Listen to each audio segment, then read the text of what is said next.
Karen mocked his wheelchair at the mall, not knowing he lost his legs saving civilians.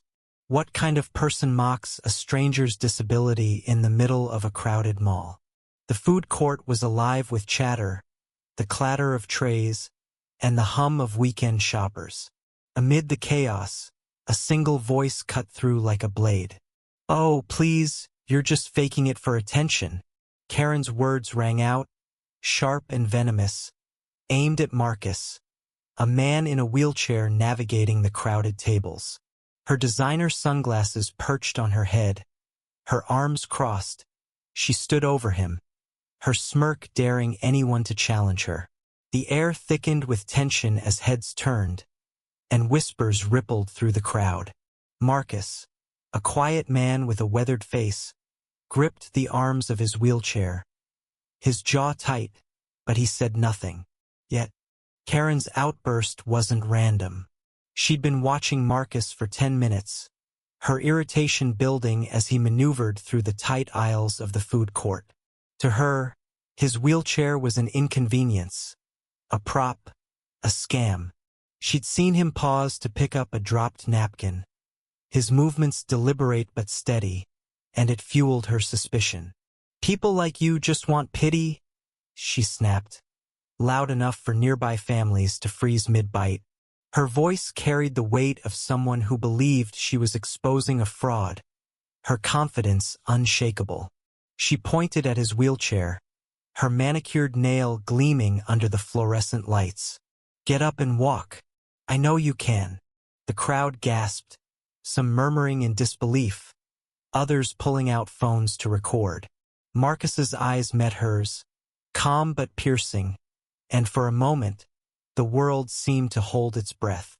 Then came the truth, delivered not by Marcus but by a stranger in the crowd. A young woman, barely out of her teens, stepped forward, her voice trembling but firm. "You don't know him," she said, her phone still in hand, recording. "That's Marcus Reed.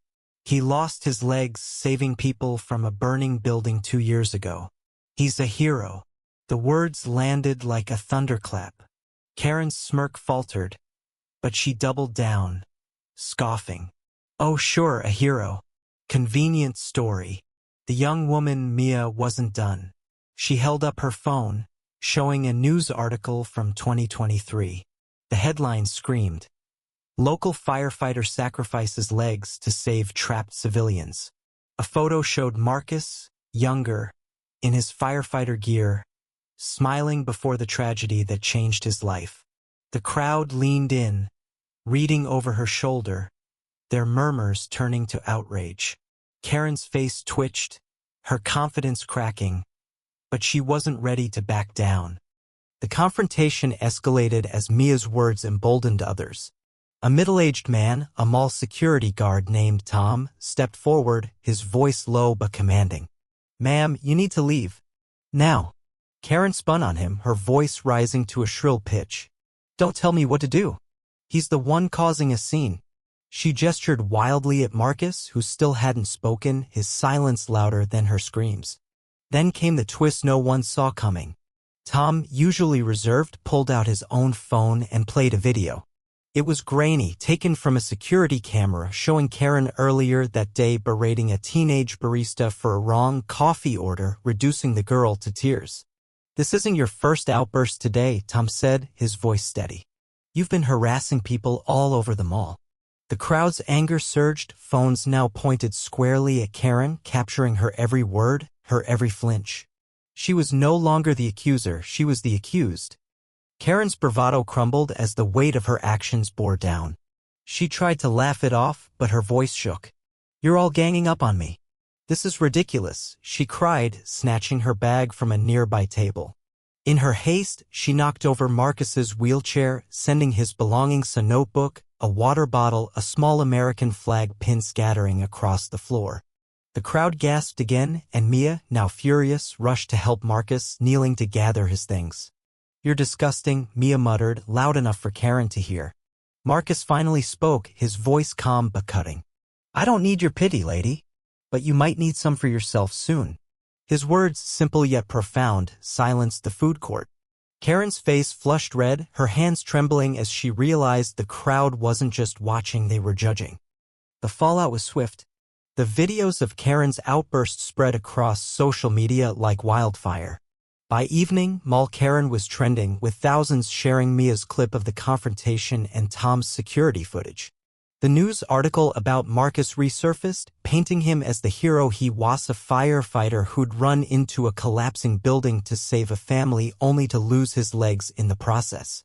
Karen's identity was quickly uncovered. She was a local real estate agent, known for her aggressive tactics and entitled demeanor. Her business's Yelp page was flooded with one-star reviews, her social media accounts locked, and her face became a meme of shame. Marcus, meanwhile, received an outpouring of support. A local charity started a fundraiser in his name, raising thousands in hours to help with his medical expenses. Karen's world collapsed under the weight of her own cruelty, while Marcus's quiet strength shone brighter than ever. In the end, Marcus didn't need to shout to win. His resilience, forged in fire, spoke louder than Karen's venom. He returned to the mall a week later, greeted by strangers who thanked him, some shaking his hand, others offering quiet nods of respect. Karen, meanwhile, vanished from public view, her reputation in tatters. The story of that day in the food court became a reminder. Words have power, and so does truth. Marcus's courage, not just in that burning building, but in facing Karen's cruelty with dignity, inspired thousands. It's a story that challenges us to look deeper, to question our assumptions, and to stand up when we see wrong. What do you think? Where do we draw the line between calling out a lie and becoming the bully ourselves? Share your thoughts. The truth deserves a voice.